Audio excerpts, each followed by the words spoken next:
ঈদের ছুটি শেষ করে আবার নিজের কর্মস্থানে ফিরে আসলাম।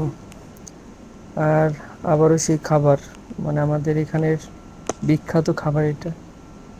তো এই কয়েকদিন বাড়িতে মোটামুটি ভালোই খাবার দাবার হয়েছে। বাড়ির খাবার মানে বোঝেনই তো, অন্যরকম স্বাদ বা টেস্ট। আর আমাদের এখানে যে খাবার, মানে বলার ভাষা নেই। একদম পুরাই মানে বিচ্ছিরি অবস্থা।